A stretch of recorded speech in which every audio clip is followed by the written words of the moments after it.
I think we can all agree that Kirby is a great game, but if we're being honest, it is pretty easy. So I took it upon myself to make it just a little harder. Can you beat World 1 in its entirety without touching grass? Okay, yeah, I know that sounds like a dumb idea, and well, that's because it is. But nevertheless, I will find the answer to that question. Now, before we get started, what exactly constitutes as grass? Well, there's grass, and then there's even grassier grass. And I can't touch any of them. However, that doesn't mean I can't touch leaves, trees, and dirt paths. And yes, I do recognize that there is some greenery on the dirt paths that may or may not be grass, but for the sake of this challenge, I'm just gonna consider it weeds and call it fair game. Now, to start, we first have to get through the tutorial level, which for the most part doesn't give us too much trouble. We start out on sand, and we can easily hop from rock to rock to avoid all the grass. But once we reach the car, things get a little tricky. You see, we're forced to smash through this wall with the car, which then puts us in a short cutscene where Kirby just touches grass as if we're not actively avoiding it. However, there's multiple cutscenes where Kirby just idiotically touches grass that I have no control over. So my rule of thumb is, if I'm not in control, it don't count. And for those of you who don't agree with that rule, guess what? It doesn't even matter, because once the cutscene ends, Kirby just starts out touching grass anyway.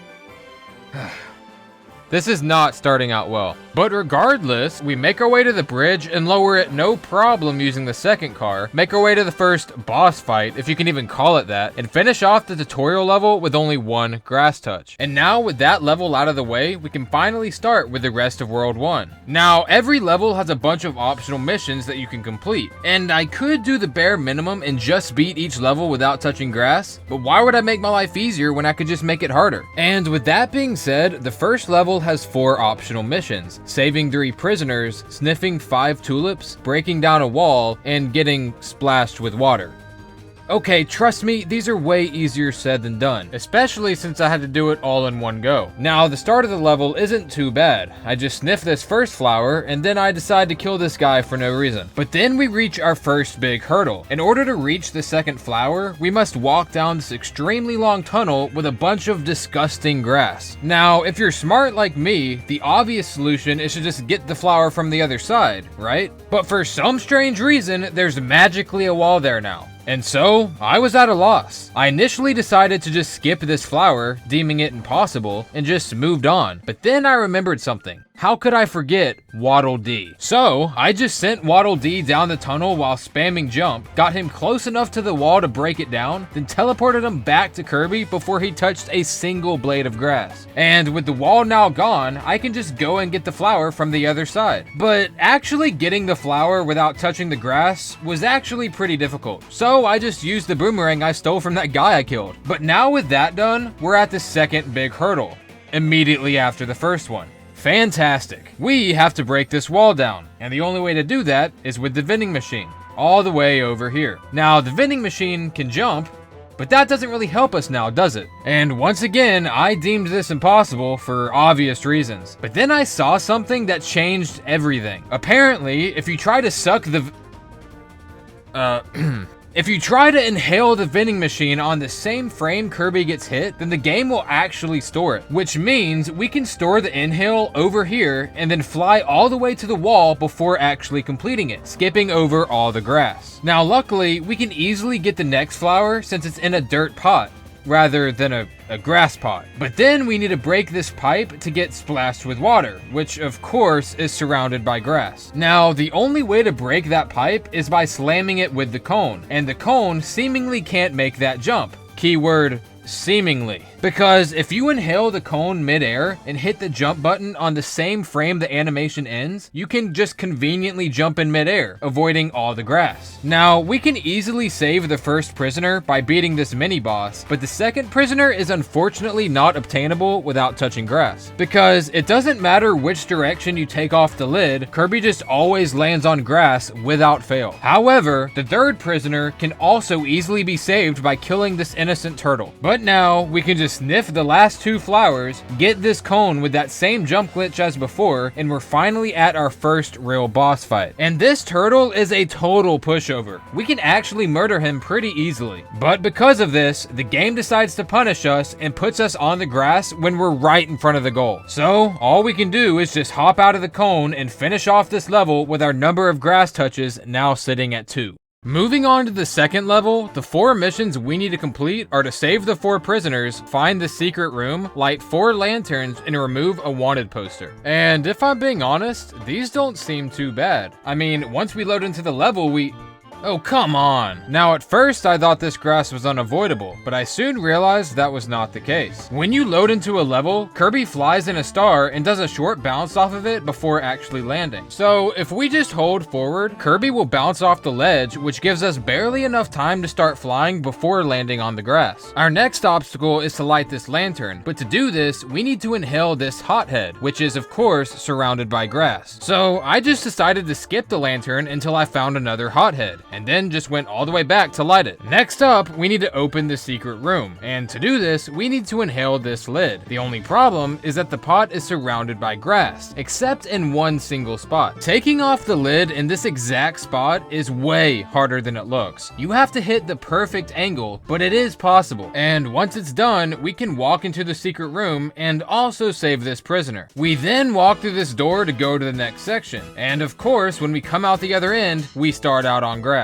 And while that is unfortunate, we can't do anything about it, so we continue on. We can easily light the remaining 3 lanterns before getting to the next prisoner. And in order to save this one, we need to first squeeze ourselves through this vent while being super careful not to accidentally touch the grass. Then the rest is a cakewalk. Now, the next room is pretty simple as we can just save this prisoner as intended, but the next prisoner is gonna make us work for it. The entire premise of this next room is to inhale these stairs, but they're on top of grass, so we need to get creative. Luckily, the wanted poster is close enough to the stairs where we can reach it without even moving them, but to save the next prisoner, we have to reach that cannon. And we actually can make that jump since the fire ability allows us to boost forward in midair. But, now we actually have to light the cannon. Now, the timing is very tight, but there actually is just enough time to light the cannon and make it up there in time to be launched. Oh, you've got to be kidding me. When I first saw this, I felt so defeated since I had just spent so much time on this. But then I saw this ladder, and I had hope. If we jump from the cannon platform, we can reach the end of this section. Now, the ladder is too high for us to reach normally, but I realized if you jump from the back of this tunnel, you can barely get high enough to stand on the top of it from the outside. And from there, we can easily reach the ladder and finally save this stupid prisoner. And now, with every objective complete, we can leave this section and beat the level. You know what? I don't even care. We completed every mission, so I'll happily end this level with our number of grass touches now being at 4. Moving on to the 3rd level, we need to once again save 4 prisoners, find the secret road, eat 3 snacks, and drive a car. Now, this level has a similar start to the second one, where we immediately have to move towards the rock after our initial bounce to avoid landing on the grass. After this, we can get the first 2 snacks no problem, but then we need to save our first prisoner. To save this prisoner, we need to inhale this Bernard and use its gun to hit this target. But you may have noticed that we still have the fire ability from the previous level, and this is because it's actually impossible to avoid all the grass in this level without it. So in order to retain the fire ability for later, we have to quickly swap to the ranger ability, shoot the target, and then swap back before the fire ability disappears. Now, after saving this prisoner, we can easily find the secret road and then make it to the second prisoner. And saving this prisoner is probably possible, but it doesn't even matter because once we leave the room, we touch grass on the way out, so they're on their own.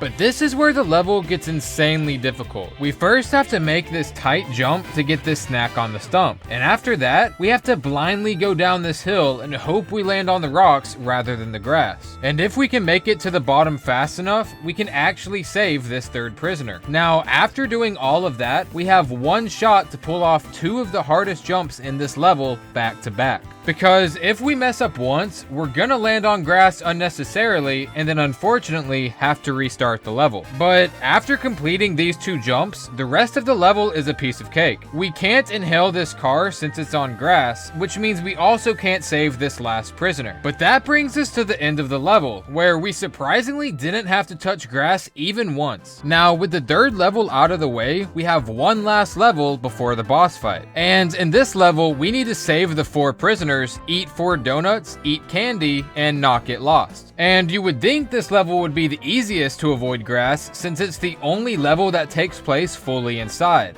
You would be so wrong. As soon as we enter the mall, Kirby just walks right through a patch of grass. But after that, we can easily get the first donut as well as the candy. And we can save the prisoner as long as we spam the B button immediately after grabbing them. After that, we just go through this door.